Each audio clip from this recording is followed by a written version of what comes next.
మొన్నటి వరకు అంత లేదేమో గానీ, ఇప్పుడైతే మాత్రం చంద్రబాబు నాయుడు గారు సీఎం అయిన తర్వాత తెలంగాణ కోసం తెలంగాణ ఎఫెక్ట్ అయితే ఆంధ్రప్రదేశ్ మీద ఎక్కువ పడుతుంది. ఎందుకంటే మొన్న మధ్య రేవంత్ రెడ్డి కొన్ని వ్యాఖ్యలు చేశారనో, రేవంత్ రెడ్డి చంద్రబాబు అనుకూలంగా ఉన్నారనో, ఓకే. ప్రాజెక్టుల వ్యవహారం. ఇప్పుడు తాజాగా తెలంగాణ రాష్ట్ర వ్యవసాయ శాఖ మంత్రి తుమ్మల నాగేశ్వరరావు, అలాగే చంద్రబాబు నాయుడు గారు భేటీ అయ్యారు. అయితే ఈ భేటీలో ప్రధానంగా కొన్ని అంశాలైతే చర్చకు వచ్చినాయంట. అవి బాబు గారికి ఒక పరీక్షగా మారబోతున్నాయా? లేదు అంటే వాళ్ళ కోరారు కాబట్టి సహకారాలు అందిస్తారా? ఎందుకంటే ఈ పోలవరంకి సంబంధించి అక్కడ కొన్ని గ్రామాలు ఏవైతే ఉన్నాయో తెలంగాణ సరిహద్దు ప్రాంతాల్లో ఒక 5 పంచాయతీలు అనుకుంటా అవి.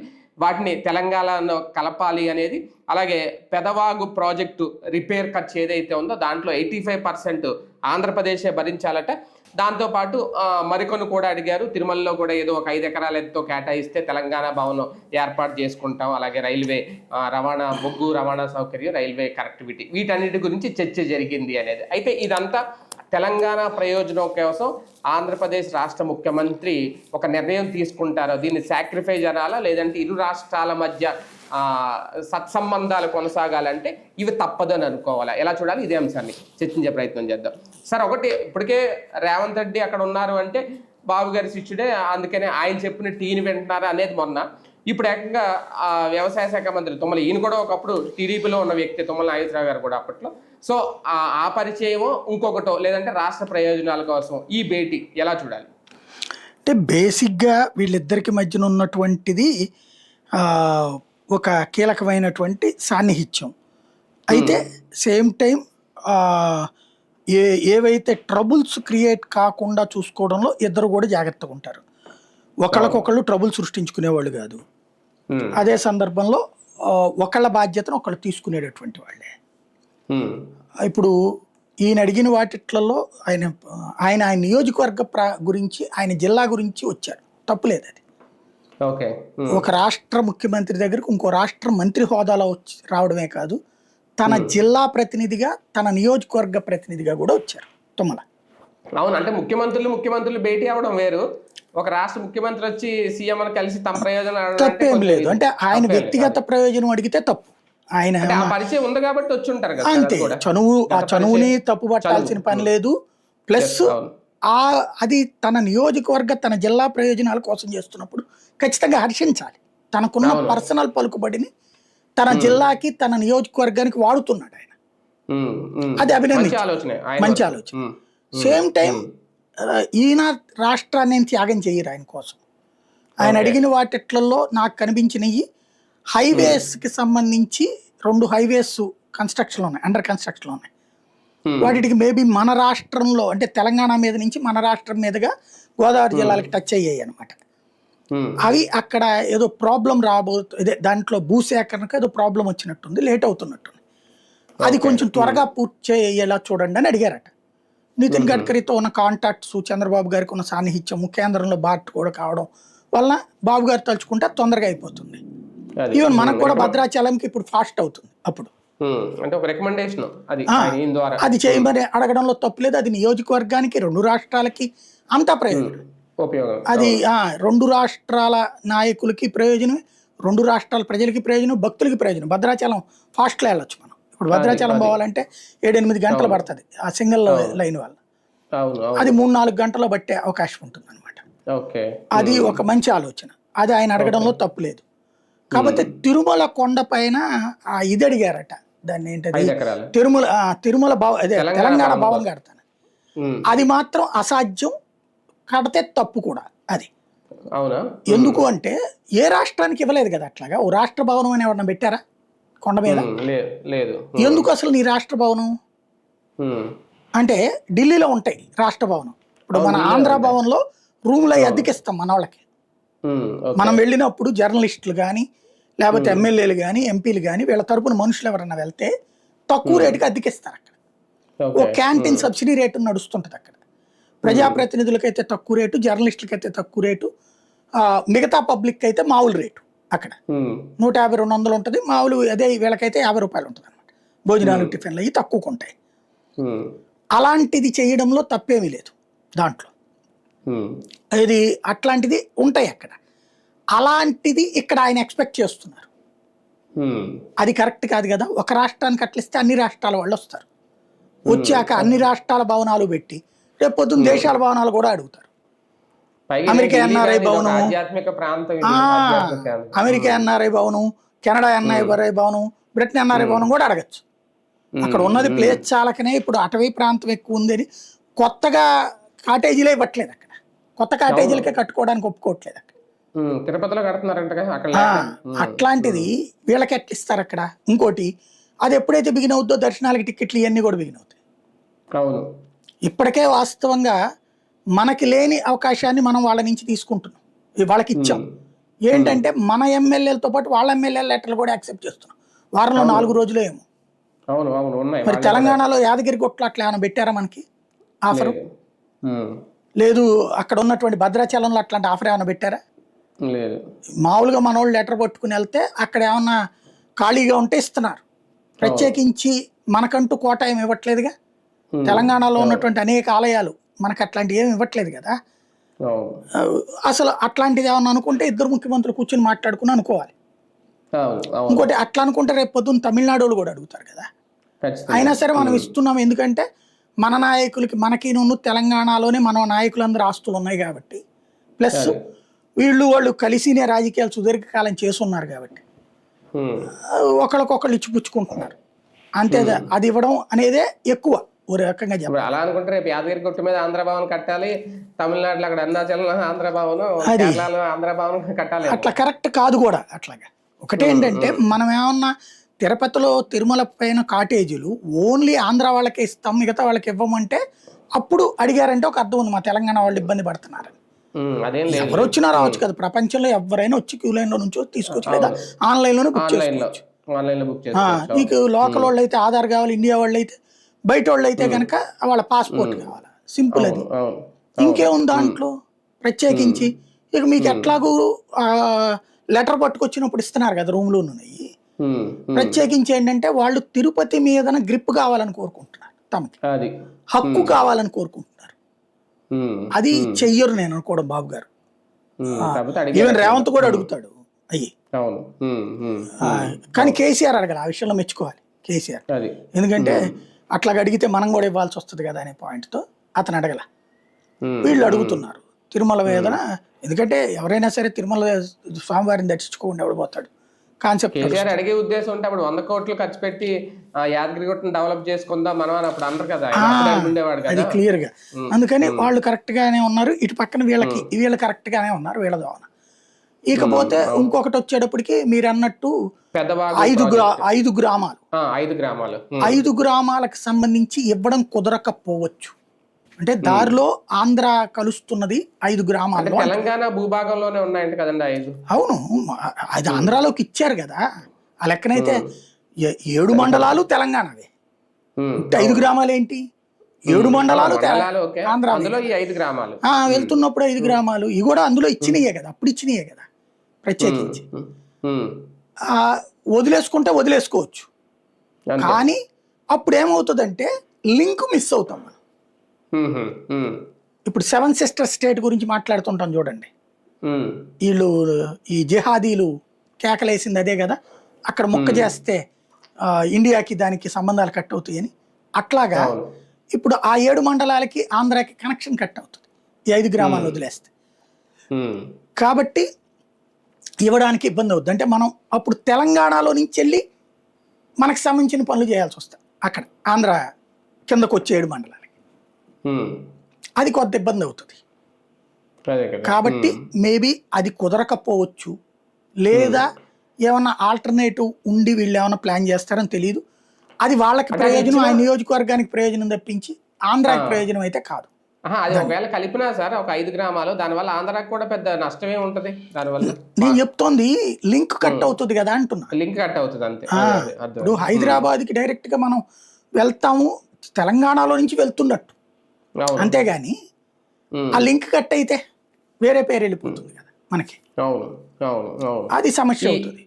ఈ పెదవాగు ప్రాజెక్టు రిపేర్ ఖర్చు ఏపీఏ పెట్టుకోవాలన్నారట ఒక 85%. అది మాత్రం తప్పు. అంటే ఆయనకి ఏమైందంటే మేబీ నేను అనుకోవడం తెలంగాణ దగ్గర డబ్బులు లేవు, రేవంత్ అడుగుంటాడు డబ్బులు లేవని చెప్పుంటాడు రేవంత్. సంక్షేమ పథకాలకి డబ్బులు ఇవ్వలేకపోతున్నాం. సో మన ఇక్కడంటే సూపర్ 6, అక్కడ 6 గ్యారంటీలు అని 6 గ్యారంటీలు 6 గ్యారంటీలకి డబ్బులు లేక ఇబ్బంది పడుతున్నాము, ఇరిగేషన్ ప్రాజెక్టులు పెద్ద చేయలేము, చంద్రబాబు గారిని అడిగని చెప్పుకుంటారు. అందుకని బాబు గారిని ఆయన తెలివితేటలు చూడండి. ఆయకట్టు ఆంధ్రాకి కూడా వస్తుంది కాబట్టి ఆ వాగు నీళ్లు ఇటు వస్తున్నాయి కాబట్టి దాని రిపేర్ల ఖర్చు మనం పెట్టుకోవాలట. సగం అనే పేరుతో మన చేతనే పెట్టిద్దామని చూస్తున్నారు. బానే ఉంది. ఆ లెక్కనైతే గనక ఇప్పుడు కర్ణాటక నుంచి వస్తుంది ఆల్మట్టి. ఆల్మట్టికి మెయింటెనెన్స్ అంతా తెలంగాణ వాళ్ళు ఖర్చు పెడతారే, మనకు కూడా వస్తుంది కృష్ణా నది. లేకపోతే ఇప్పుడు గోదావరి మహారాష్ట్ర నుంచి వస్తుంది. ఆ పైన ఉన్నటువంటి బాబ్లీ ప్రాజెక్టుకి తెలంగాణ ఉన్న ఆంధ్ర డబ్బులు కడతాయా రిపేర్లకి బేసిక్ గా. ఇప్పుడు కొన్ని ఏంటంటే జాయింట్ ప్రాజెక్టులు ఉంటాయి. లైక్ ఇప్పుడు మొన్న ఏది కర్ణాటకలో ఒక గేట్లు పాడైనప్పుడు మనం కూడా కొంత కంట్రిబ్యూట్ చేయాల్సి వచ్చింది కదా. అట్లాంటి జాయింట్ ప్రాజెక్టులు ఉంటాయి కొన్ని మెయింటెనెన్స్, అదే కృష్ణా బోర్డు గోదావరి బోర్డు వీటి ఆధ్వర్యంలో పర్యవేక్షణలో ఉండేటటువంటిది వాటికి ఉంటాయి. వాటిలో మన బాధ్యత కూడా మనకు ఉంటుంది కొంత పర్సంటేజ్. అవి చేయమని అడగడంలో తప్పులేదు, కానీ వాగుకి సంబంధించి మనల్ని అడగడం అంటే ఓ రకంగా చెప్పాలంటే తనకున్న పర్సనల్ ర్యాపోతో తన నియోజకవర్గానికి మంచి చేయడానికి తన రాష్ట్ర ప్రభుత్వం నుంచి డబ్బులు తెచ్చుకోవడం కష్టమయ్యి తనకి పాత మిత్రత్వం పాత ఇది ఉంది కాబట్టి చనువు ఉంది కాబట్టి చంద్రబాబు గారి చేత తన నియోజకవర్గానికి ఖర్చు పెట్టించుకోవాలని చూస్తున్నట్టు ఉంది. కానీ అప్పట్లోనే విభజన టైంలోనే బాబు గారు అప్పుడే అన్నట్టు 2014 టైంలో అప్పట్లోనే 7 మండలాలని తెలంగాణ నుంచి ఆంధ్రాలో కలుపుకోవాలనే డిమాండ్ అప్పుడు ఆయన తీసుకొచ్చారు, చాలా పెద్ద ఎత్తున ప్రచారం చేశారు. అలాంటిది ఇప్పుడు ఓకే చనువు ఉన్నా పరిచయం ఉన్నా ఏదున్నా మాట తప్పినట్టు అవుద్దా, అదే ఓకే సాధ్యం అవుద్దా లేదనేది ఒకటి. ఆ పరిచయం ఆ సాన్నిహిత్యం నిలుపుకోవాలంటే ఇలాంటి సాక్రిఫైజులు తప్పవని ఏమన్నా అనుకుంటారా బాబు గారు? అదేం లేదు, ఈ 5 గ్రామాలదైతే మాత్రం ప్రాబ్లం లేదు, మిగతా చోట్లకి వెళ్ళడానికి అనుకుంటే ఇచ్చేసినా నష్టమేం లేదు, ఇచ్చేస్తారు. వాళ్ళకే ఆ ఖర్చు అవుతుంది కదా. ఇప్పుడు మనం వాళ్ళకి పెన్షన్ అయ్యని మనం ఇస్తున్నాం, ఇప్పుడు వాళ్ళకి 4,000 ఇస్తున్నాం మనం పెన్షన్. అంటే దాన్ని కలపడం వల్ల పోలవరం ప్రాజెక్టుకి వచ్చే ఇబ్బంది ఏమి ఉండదా సార్? అదే అది ఉంటే చెప్పి ఉండేవాళ్ళు కదా, మేబీ ఉండకపోవచ్చు. అంటే వాస్తవంగా మనకి 7 మండలాలకి ఏం పోలవరం ప్రాబ్లం లేదు.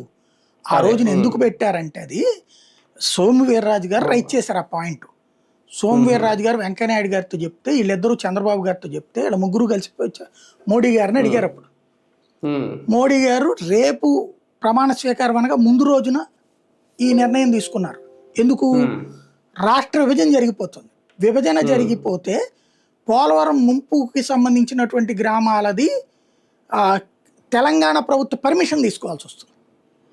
పర్మిషన్ తీసుకోవాలంటే అక్కడ ముంపు గ్రామాలు 12, 13 ఇట్లా ఉన్నాయి దగ్గరగా.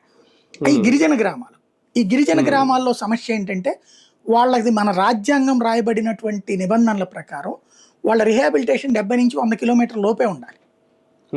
మాక్సిమం 40 కిలోమీటర్లకే ప్రయారిటీ, తప్పదనుకున్నప్పుడు 70, 100 లోపు. ఇది ఇండియా వైడ్ యాక్ట్ అనమాట. అది సుప్రీంకోర్టు అనే జోక్యం చేసుకుంటుంది. వాళ్ళని కొండల్లో అడవిల్లో ఉన్న వాళ్ళని తీసుకొచ్చి మామూలు మన నగరాల్లో తీసుకురావడానికి వీల్లేదు. వాళ్ళ జీవితాలు వాళ్ళు కోరుకుంటారు కాబట్టి వాళ్ళని మరొక అడవికే తీసుకెళ్ళాలి. అలాంటి అడవి 100 కిలోమీటర్ల లోపు అక్కడెక్కడ ఉంది? ఖమ్మం జిల్లాది. మనకు ఆంధ్రాలోకి వస్తే ఆంధ్రాకి అది రిహాబిలిటేషన్ చేయాల్సింది. చెయ్యాలంటే ఎక్కడ చేయాలా? నల్లమల, లేకపోతే కనుక తూర్పుగోదావరి అడవులు, లేదంటే మన్యం, అక్కడ చేయాలి. అది దగ్గరగా 100 కిలోమీటర్లు వచ్చేస్తాయి. అంత పెట్టి చేస్తే సమస్య అవుతుంది. కాబట్టి ప్రధానంగా ఇక్కడ రైట్ చేసుకొస్తున్నారనమాట. అంటే అందుకోసం అని చెప్పేసి వీళ్ళు తీసుకొచ్చిన పాయింట్ ఏంటంటే 7 మండలాలని కలిపేస్తే ఈ గ్రామాల్లో ఉన్న వాళ్ళని, ముంపుకి గురయ్యే గ్రామాల వాళ్ళని ముంపుకి గురికాని గ్రామాల్లోకి రిహాబిలిటేట్ చేస్తారు. అది ఆ ప్రభుత్వంలో ఉన్నా చెయ్యొచ్చు, కానీ కాంపెన్సేషన్ వేధిస్తారు, ఏడిపిస్తారు. ఇప్పుడు పులిచెంతలు ఉంది, రాజశేఖర టైంలో ప్రారంభించారు, అప్పుడు ఉమ్మడిగానే ఉంది రాష్ట్రం. విడిపోయే టైంకి 30 కోట్ల ఎంతో పెండింగ్ ఉంది, మిగతా డబ్బులని కట్టేశాడు కిరణ్ కుమార్. ఇంకా కొంతమందికి రిహాబిలిటేట్ చేయాలంటూ బీఆర్ఎస్, అప్పుడు టీఆర్ఎస్ ఉంది కదా, అడ్డుపడి అవసరం లేదు ఆల్రెడీ అందరికి చెల్లిచ్చేసామని కిరణ్ కుమార్ రెడ్డి ప్రభుత్వం క్లోజ్ చేసింది. కానీ రాష్ట్ర విభజన అయిపోయి టీఆర్ఎస్ గవర్నమెంట్ రాగానే ఆ 30 కోట్లను 300 కోట్లు చేశారు. 300 కోట్లు చేసి అది ఇస్తేనే నీకు ప్రాజెక్ట్ చేతిలో పెడతామన్నారు. పూర్తయిన ప్రాజెక్ట్ అది. అది కృష్ణా డెల్టా కోసం తెలంగాణలో కట్టిన ప్రాజెక్ట్ అది. అది చంద్రబాబు ఉన్నారు అప్పుడు ఆ డబ్బులు కట్టకుండా దానికి 300 కట్టేది 45 టీఎంసీల నీళ్లు. దాని బదులు గోదావరి నీళ్లతో పట్టిసీమ కడతాం, ఆ కృష్ణా డెల్టాని స్థిరీకరిస్తామని పట్టిసీమ 100 కోట్లని బిగిన్ చేశారు. తెరా చూస్తే ఇది 300 400 కోట్లు 700 కోట్లు అయిందంటారు. అది తర్వాత అంతా పూర్తయ్యేటప్పుడు వాళ్ళకి ఇచ్చిన ప్రోత్సాహకాల డబ్బులన్నీ కూడా కలిపితే. బట్ 100 కోట్లని బిగిన్ చేశారు. ఇది 300 కోట్లకి ఎందుకు అనేసేటటువంటి కోణం. తర్వాత జగన్ వచ్చాక ఆ అమౌంట్ చెల్లించి హ్యాండ్ ఓవర్ చేసుకున్నాడు ప్రాజెక్ట్. పులిచింతల కాంపెన్సేషన్కి అంత ఇబ్బంది పెట్టారు.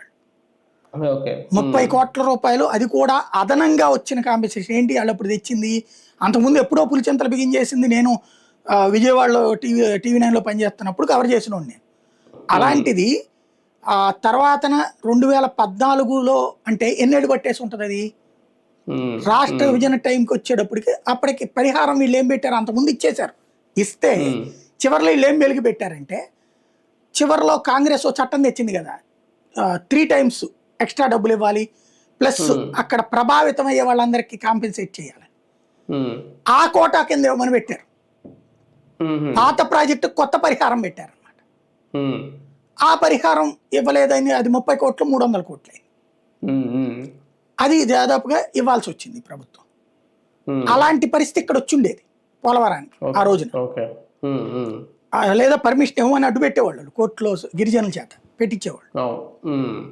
కాబట్టి ఆ రోజున దాన్ని కలపమని అడిగారు, కలిపేశారు. అది తద్వారా మనం పోలవరం ప్రాజెక్టు పూర్తి చేసుకుంటున్నాం. పర్యావరణ అనుమతులు కూడా ఇప్పటికి కూడా కేంద్ర మంత్రి, పర్యావరణ శాఖ మంత్రి ఎప్పటికప్పుడు ఏడాది పాటు దీనికి అనుమతులు అక్కర్లేదన్న స్టే ద్వారా కొనసాగుతుంది ప్రాజెక్టు. పర్యావరణ క్లియర్ అనుమతులు ఇవ్వలేదన్నమాట దానికి. ఇంకోటి ఇప్పుడు 41.5 అడుగులు చేయడానికి కారణం కూడా అదే. 45.5 అడుగులు చేస్తే ఛత్తీస్గఢ్లో, తెలంగాణలో, ఒరిస్సాలో కొన్ని కొత్త ప్రాంతాలు మునుగుతాయి. అదంతా కాంపెన్సేట్ చేయాలంటే ఇవాళ లెక్క ప్రకారం దగ్గరగా 50-60 వేల కోట్లు పైన అయిపోతుంది. 1,00,000 కోట్లకి వెళ్ళిపోతుంది ప్రాజెక్ట్. ఎత్తు పెంచితే ఒరిజినల్ ఎత్తు అది 45. ఆ ఒరిజినల్ ఎత్తుకి సరిపడా కట్టట్లేదు. ఎందుకు అంటే వాళ్ళందరికి కాంపెన్సేట్ చేయడం ఇదంతా కేంద్ర ప్రభుత్వం మీద పడుతుంది కాబట్టి 41.5 దగ్గర ఆపుతున్న కారణం కూడా అదే అనమాట. అదే సార్, రైల్వే కనెక్టివిటీకి సంబంధించి కూడా రికమెండేషన్ అడిగారా? బొగ్గు రవాణా ఇవన్నీ కూడా అవన్నీ పెద్ద ప్రాబ్లం ఏం లేదండి. కావాలంటే ఓకే సంతకం పెట్టేస్తారు. బాబు గారు కూడా మాట్లాడమంటే మాట్లాడతారు కూడా. అదేం పెద్ద ప్రాబ్లం ఏం కాదు. అంటే కొత్తగూడెం నుంచి వచ్చాయి అనుకుంటా ఇవన్నీ. సార్ ఇవన్నీ ఒకటి, ఇప్పుడు ఈయన ఎన్డీఏలో భాగస్వామిగా ఉన్నారు, మోడీతో మంచి పరిచయాలే ఉన్నాయి కాబట్టి, వాళ్ళు కాంగ్రెస్ ప్రభుత్వంలో వాళ్ళ ముఖ్యమంత్రి ఉన్నారు కాబట్టి ఆ ఉద్దేశంతో వచ్చి బాబు గారిని కలిశారని కూడా అనుకోవచ్చు. అదేం లేదు. నాకు తెలిసి ఆయన నియోజకవర్గం, ఆయన జిల్లాకి సంబంధించి అక్కడ రాని నిధులు ఇక్కడి నుంచి రాబట్టుకోవాలని, అలాగే ఈ తిరుమల దీన్ని అడిగినట్టున్నారు. కానీ అక్కడ రేవంత్ కూడా కేంద్రంతో మంచి కాంటాక్ట్సే ఉన్నాయి. పేరుకి ఆయన కాంగ్రెస్ ముఖ్యమంత్రి తప్పించి రాహుల్ గాంధీ దగ్గరికి వెళ్ళినప్పుడు మోడీని తిడతాడు, మోడీ దగ్గరికి వెళ్ళినప్పుడు నేను ఏబీవీపీ అని చెప్తాడు. బీజేపీ మంత్రులు అందరితో మంచి సాన్నిధ్యం ఉంది. చంద్రబాబు గారికి ఎంత చనువు ఉందో, చంద్రబాబు గారిని ఏమిటంటే పెద్దరికంగా చూస్తారు వాళ్ళు. లోకేష్ ని అభిమానంగా చూస్తారు కేంద్ర మంత్రులు. లోకేష్ కి ఎట్లాంటి చనువు ఉందో రేవంత్ కి అట్లాంటి చనువు ఉంది అక్కడ. అది ఇక్కడ కీ పాయింట్. ఇచ్చిపుచ్చుకుంటున్నాయి 2 రాష్ట్రాలు అని అనుకోవచ్చా? అంతే అనుకోవచ్చు. రైట్. చూద్దాం. మొత్తానికి బాబు గారు ఇక్కడ సాక్రిఫైస్ ఏమన్నా చేస్తారా, లేదంటే 2 రాష్ట్ర ప్రయోజనాలు ఆలోచించి నిర్ణయం తీసుకుంటారా? మొత్తానికి తుమ్మలతో చంద్రబాబు నాయుడు గారి భేటీ అయితే ఒక ప్రాధాన్యత సంతరించుకుంది. మరి తర్వాత దీని పరిణామాలు ఎలా ఉంటాయో వేచి చూడాలి.